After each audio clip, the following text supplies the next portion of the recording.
Aquí estamos acostumbrados en nuestras iglesias que aunque haya internet, aunque haya iPad, aunque están en las pantallas, los cristianos están acostumbrando, ¿verdad?, ya a la tecnología y ya no buscan en su Biblia, ya no la leen, porque pues ya todo está en las pantallas y gracias a Dios por eso. Pero ustedes deben de traer su Biblia a la iglesia. Es muy importante eso. Primera de Reyes, capítulo 11. Le damos la bienvenida a nuestro programa internacional de televisión cristiana, Vida Nueva para el Mundo. Y tenemos como tema en esta tarde la inmoralidad de Salomón. La inmoralidad de Salomón. Primera de Reyes, capítulo 11. Pero el rey amó, además de la hija de Faraón, a muchas mujeres extranjeras, a las de Moab, las de Amón, las de Edom, a las de Sidón y a las Eteas, gentes de las cuales Jehová había dicho a los hijos de Israel: no os llegaréis a ellas, ni ellas se llegarán a vosotros, porque ciertamente harán inclinar vuestros corazones tras sus dioses. A estas pues se juntó Salomón con Amor, el jacarandozón de Salomón. Tuvo 700 mujeres reinas, 300 concubinas, y sus mujeres desviaron su corazón. Y cuando Salomón era ya viejo, las dejó. ¿Eso dice? No, ¿verdad? En esta época podríamos llamarle rabo verde. Porque el que crea que un viejito ya no es atraído por las muchachas, que equivocados están. Cuando ya era viejito Salomón, sus mujeres inclinaron su corazón tras dioses ajenos, y su corazón no era perfecto con Jehová su Dios, como el corazón de David su padre. Porque Salomón siguió a Astoret, diosa de los sidonios, y a Milcom, ídolo abominable de los amonitas. E hizo Salomón lo malo ante los ojos de Jehová, y no siguió cumplidamente a Jehová como David su padre. Edificó Salomón un lugar alto a Quemos, ídolo abominable de Moab, en el monte que está enfrente de Jerusalén, y a Moloc, ídolo abominable de los hijos de Amón. Así hizo para todas sus mujeres extranjeras, las cuales quemaban incienso y ofrecían sacrificios a sus dioses. No cabe duda que una de las cosas más maravillosas que Dios nos ha dado es el sexo. El sexo es precioso, maravilloso, encantador, celestial, usado dentro de la esfera del matrimonio y nunca fuera del matrimonio. Dios ha puesto una limitación en todas las cosas que nos ha dado. Nos dice Dios: puedes dormir, pero no te pases de 8 horas. Puedes comer, pero ponle un cuchillo a tu garganta y no abuses de los alimentos. Puedes disfrutar el sexo, pero solamente te permito usarlo dentro de la dimensión para lo cual lo diseñé, y dentro de la esfera donde el hombre es responsable de la mujer y la mujer es responsable de dejarse tocar solo por su marido. Cuando nosotros nos salimos de las limitaciones y de las prohibiciones que Dios ha establecido en su palabra, acarreamos sobre nuestra vida destrucción, amargura, tristeza, lágrimas y maldiciones inimaginables. Si una persona busca el placer continuamente sobre Dios, sobre su familia y responsabilidades, entonces el placer se convierte en un monstruo que acaba devorándonos. Y es un placer que estás alimentando y alimentando con la pornografía o con viendo a las mujeres o desnudándolas de los ojos, de los pies arriba, etcétera, etcétera. Pero cuando te das cuenta, hay un monstruo dentro de ti ya que te tiene totalmente atado y dominado y que posiblemente sea la causa por la cual Dios ha impedido las bendiciones sobre tu vida.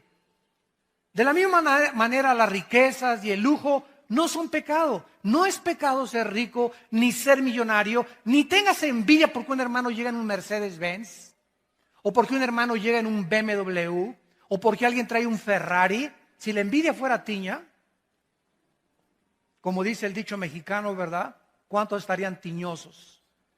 Sin embargo, hay muchas personas que tienen el derecho de traer un Mercedes-Benz y un carro. ¿Por qué? Porque en la misma proporción le dan a la obra de Dios. Porque no solamente los ricos son avaricientos, sino que hay pobres que son peor de avaricientos y de codiciosos que los mismos ricos. Entonces la avaricia y la codicia no solamente es de los ricos, también es de los pobres. Es que yo no tengo para darle para Dios, eres un codicioso y ambicioso, y como dijo don Teofilito, y ahí te quedarás en la mediocridad porque no has entendido que al darle a Dios, Dios te puede bendecir y multiplicar la cosecha. Pero por tu incredulidad y tu avaricia no puedes jamás llegar a comprarte más que tu bochito que traes. Y aunque no es pecado tampoco, ¿verdad?, traer bochito, no tengas envidia de los que tienen un carro o una casa más lujosa que tú. Hay millonarios en Estados Unidos que gracias a ellos ganan $1 millón al mes y dan 600, 700 mil dólares al mes a los misioneros y a las iglesias en el mundo entero, y viven con 300 mil dólares al mes. Y como ve Dios que le dan más del diezmo y más, y el dinero no lo guardan y lo guardan y lo guardan y lo guardan, Dios los sigue bendiciendo porque Dios está buscando instrumentos a través de los cuales canalizar sus bendiciones al mundo. Pero si Dios te da y le echas y le echas y le guardas y ahí va a llegar un momento en que se cierra la llave y todo lo que tienes aquí se va a hacer un agujero y se te va a salir. O vas a gastar pagando en un secuestro, o vas a gastar en un accidente o en el hospital, pero el diablo va a venir por lo que guardamos y le robamos a Dios. Porque o se lo damos a Dios o se lo damos al diablo.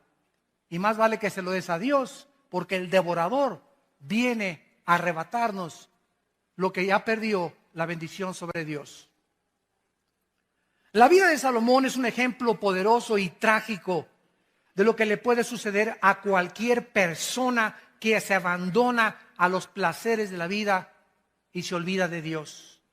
Salomón alcanzó bendiciones inimaginables de Dios, de prominencia, de reputación internacional y de una sabiduría que la Biblia dice en el Nuevo Testamento que después de Cristo, el hombre más sabio que ha existido desde Adán y Eva se llama Salomón.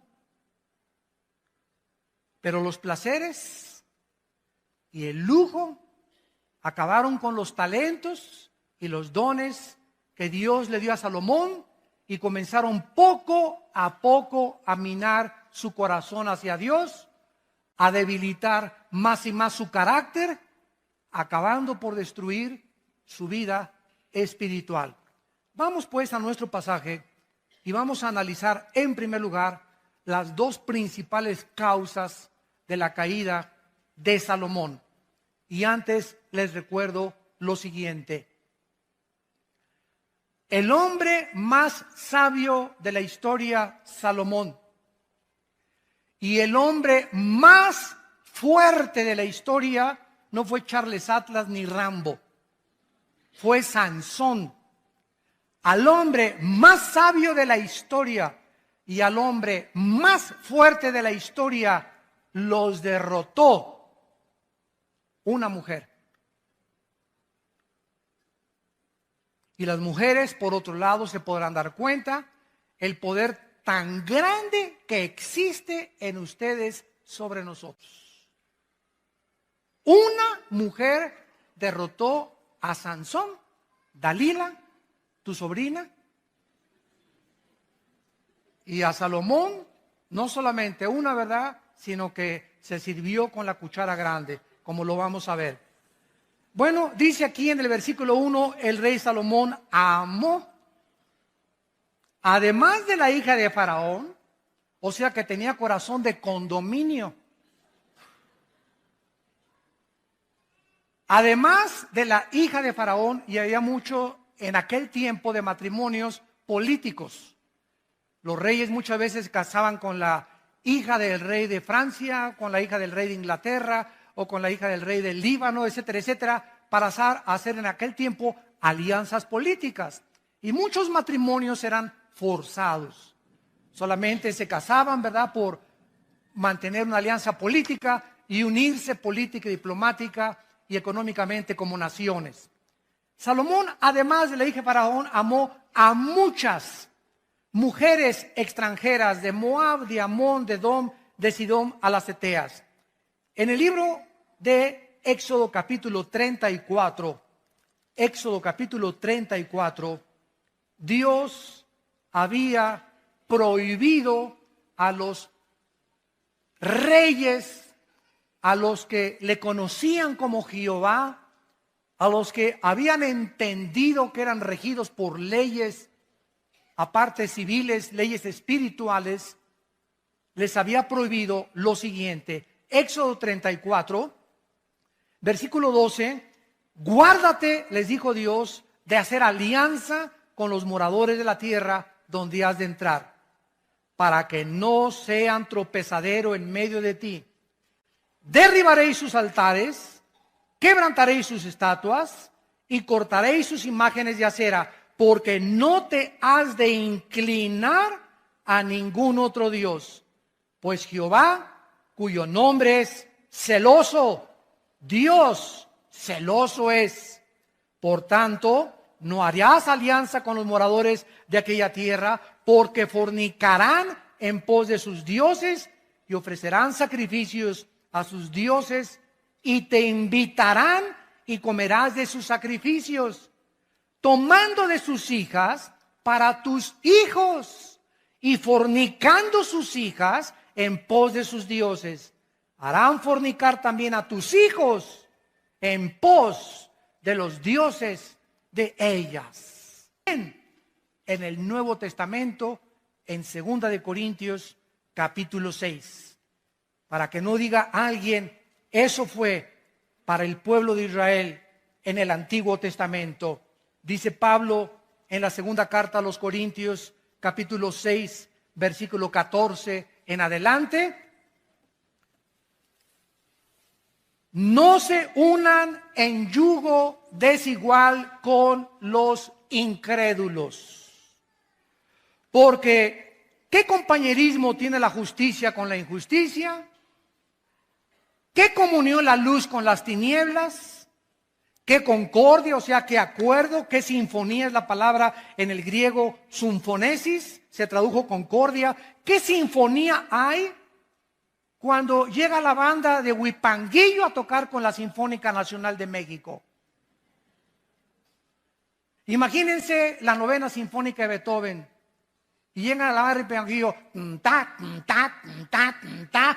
Inmediatamente te das cuenta, ¿verdad? Aquí no hay ritmo, no hay armonía, ¿verdad? No hay musicalidad. Exactamente se usa esta palabra, que no hay sinfonía, porque tú estás ta, ta, ta, y la otra está tocando la nueva sinfonía. Pero si tú eres cristiano, tú estás con la sinfonía de Beethoven y llega la otra que incrédula, ta, ta, ta, a desbalancear tu vida, a sacar tu vida, a cambiarte tu cultura, a cambiarte tu enfoque, a contaminarte y finalmente acabas sirviendo a la religión y a los dioses o a aquellos que tiene la persona equivocada en tu vida. Dice la Biblia en el versículo 16, y qué acuerdo entre el templo de Dios y los ídolos, porque ustedes son el templo del Dios viviente, como Dios dijo.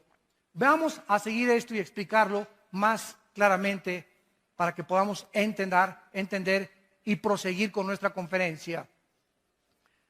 Si yo soy cristiano, Estoy bajo el gobierno de Dios, que es la luz. Dios es luz. Sin embargo, el cristiano puede salirse del control de Dios en el momento en que rompo sus leyes y me introduzco inmediatamente otra vez de donde me sacó Dios. Paso otra vez como cristiano, aunque no pierdo la salvación, a estar bajo las tinieblas. Cuando estoy en las tinieblas, en el momento que una muchacha me gusta y yo soy cristiano y me caso inclusive con ella, en ese momento me meto al terreno donde ella está. ¿Por qué? Yo no puedo estar así. No podemos servir a dos amos. En el momento en que yo acepto mi compromiso con una persona que no es cristiana, estoy saliéndome, lógicamente, de los mandamientos de Dios. Estoy ya en desobediencia, porque Dios me dice en su palabra que yo no me case con una mujer que no sea cristiana o con un hombre que no sea cristiano. Entonces, al estar en el mundo de las tinieblas, pero yo me sigo llamando cristiano. Bueno, en el Antiguo Testamento así les pasó a los sacerdotes. Decían a Baal lo adoraban e iban al templo a adorar a Dios. Tú puedes decirte llamando lo que tú quieras, pero tú vives en desobediencia a Dios. Y en ese momento, las tinieblas conquistan tu corazón. En lugar que digas, pues se va a convertir. Es que es mejor que muchos cristianos. Y no es tan hipócrita como muchos muchachos que he conocido en la iglesia. Y tal vez a los 6 meses tiene otra religión, pero lo voy a convencer. Son pretextos para romper la palabra de Dios. Eres inexcusable hombre tú que juzgas y crees que eres más sabio que Dios. En ese momento te vas a envolver en una vida en la que Dios no tenía para ti, porque estás en desobediencia a los mandamientos de Dios. Entonces, en lugar de que tú a esa muchacha la saques de las tinieblas y la traigas a la luz, va a pasar lo contrario. Ella te va a jalar al reino de las tinieblas, te va a enfriar, va a debilitar tu carácter y sin que te des cuenta, pierdes la brújula y la dirección de Dios. Tenemos que entender, porque Dios nos dio una mente inteligente para que comprendamos por qué hay sabiduría detrás de todos sus mandamientos. Cuando cuando un padre le dice a un hijo, no vayas a un antro, no le digas, te prohíbo ir a los antros. Tu hijo, no, papá, tú eres un viejo ya anticuado, que tú eres del Antiguo Testamento, de verdad, y tú ya no tengo por qué hacerte caso. No le digas así, porque la ley mata, ¿verdad? Tú tienes que explicarle, mira, quiero decirle, cuando entras a un antro, hijo, vas a oír música que es del mundo y en ese momento te va a envolver esa música. No van a tocar a Beethoven, tampoco vas a encontrarte ni a Cenicienta ni a Bambi en el antro. Y cuando te den de beber, no te van a dar horchata tampoco, ni agua de Jamaica. Entonces va a haber un ambiente ya preparado por Satanás, bebidas preparadas por Satanás, personas preparadas por Satanás, mujeres con ropa casi nada, sin que te des cuenta. A la media copita que te tomes, ya perdiste. Ya, muchacha que me escuchas, porque cuando te tomas la mitad, te tomas el vaso entero después. Y cuando te tomas el vaso entero, se te olvida hasta que eres hija de Dios. Ya te conviertes en hija de Moloch. Ya dejas que tu novio te haga lo que quiera, te dejas tocar, te dejas acariciar al movimiento y al grito y al medio ambiente. Y cuando te das cuenta, ¿verdad? No sabes ni con quién amaneciste. Dios tiene un propósito para decirnos lo que Él nos dice. Vivimos en un mundo completamente, dice en 1 Juan 5, controlado por Satanás. El medio ambiente, la música, todo está con el propósito de embaucarnos, de entramparnos, de jalarnos a ese mundo del cual Dios nos sacó y en el cual Dios no quiere que nosotros participemos de él. La primera causa que podemos descubrir de Salomón es su sensualidad hacia las mujeres. Salomón se unió a mujeres paganas, no creyentes, practicó la poligamia, Era un hombre que cuando veía a una mujer la veía de los pies a la cabeza, como ahorita los hombres. El 85%, para que lo sepan mujeres, el 85% de los hombres cuando las ve a ustedes, las ve de los pies a la cabeza, las barren de la cabeza a los pies. Así es el hombre del libidinoso. Así es el hombre desensual. El hombre es atraído 100% por el cuerpo de la mujer no tanto. La mujer puede ver un Charles Atlas, ¿verdad? Y pues sí, está guapo y todo, ¿no? Pero nosotros somos atraídos inmediatamente, ¿verdad? Buscamos las curvas, ¿verdad? Buscamos, ¿verdad? Las pechugas de pollo, etcétera, etcétera. Como dice un pastor allá en Argentina, comenzamos a buscar, ¿verdad? El cuerpo, el movimiento de licuadora de la mujer, etcétera, etcétera.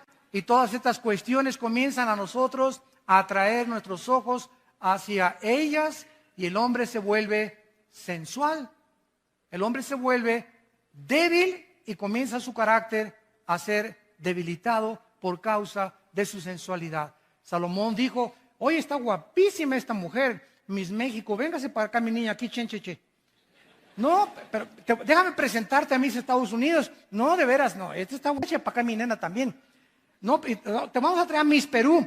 Ahora, imagínense ustedes, tú dices, bueno, Salomón, ¿verdad? Pero si tú tuvieras el dinero de Salomón, la fama de Salomón, el poder de Salomón, no lo culpemos. Cualquiera de nosotros hubiera hecho lo mismo. Porque separados de Cristo, nada podemos hacer. Si no hacemos lo que hacemos ahorita, y muchos hombres no lo hacen, es porque no han tenido la oportunidad de hacerlo. Porque por la gracia de Dios hemos sido librados de tentaciones. Pero hay otros que han caído porque se han olvidado de Dios. Y al salirse de la luz, son presa de las trampas de Satanás. Porque Dios promete en 1 Corintios 10:13 que ninguna tentación nos ha sobrevenido que no sea humana. Sino que fiel es Dios, el cual cuando venga la tentación, si estás en la luz, ojo, si estás en la luz y en la mañana oraste y en la mañana leíste la palabra de Dios y viene doña tentación a tocarte la puerta, mandas a Jesús a que le abra la puerta, no la abres tú. Y Dios te libre la tentación porque sabe librar Dios, 2 de Pedro 2:9, a los piadosos. Pero si la tentación te agarra fuera de la luz, viviendo en las tinieblas, en desobediencia a los mandamientos de Dios, te vas con la tentación. Así, por más santo y más espiritual que te creas, la carne es débil, débil, débil, débil, débil. No juguemos con doña Coqueta. Vemos pues que Salomón desobedece estas leyes de Dios y además vean estas frases en el versículo del 2 al 4. Versículo 2, regresamos a 1 Reyes 11, le dice Dios, harán inclinar tu corazón. Versículo 3, desviarán tu corazón. Versículo 4, inclinarán sus mujeres tu corazón. Versículo 4, su corazón finalmente no era perfecto para con Dios. Vamos a explicar esto. El corazón en la Biblia se traduce en el hebreo con la palabra lev. L de Lola, E de Enrique, B de Víctor. Lev. En el Nuevo Testamento es la palabra cardios con K. De ahí viene la palabra cardíaco o cardiovascular, etcétera, etcétera. Entonces, la palabra corazón significa el asiento de mis emociones, de mis sentimientos, de mi voluntad y de mi intelecto. En el momento en que mis emociones son atraídas por otra persona que no es mi esposa, o por un muchacho que no es cristiano, o por una muchacha que no es cristiana, mis emociones son infectadas. Mis sentimientos me comienzan a engañar porque engañoso es el corazón más que todas las cosas. ¿Quién le conocerá? Y una vez que estás debilitado emocionalmente, debilitado sentimentalmente y debilitado emocionalmente, caes fácilmente y tu corazón acaba apartándose de Dios. Le das a esa mujer el lugar de Dios, la conviertes en una diosa, conviertes en ese hombre en un dios ¿Quién es un ídolo? Cualquier cosa que nos robe los afectos, nuestro tiempo y nuestra devoción a Dios. Puede ser el fútbol, pueden ser las mujeres, puede ser tu amante, puede ser tu esposo, puede ser el dinero, puede ser el placer, cualquier cosa a la que yo le dé más tiempo, más devoción y más dedicación que a Dios es un ídolo. No solamente una estatua a la cual me inclino, algo que ha robado el primer lugar de Dios en mi corazón. En segundo lugar, vemos nosotros que aparte de que el corazón es el centro de nuestras emociones, en el libro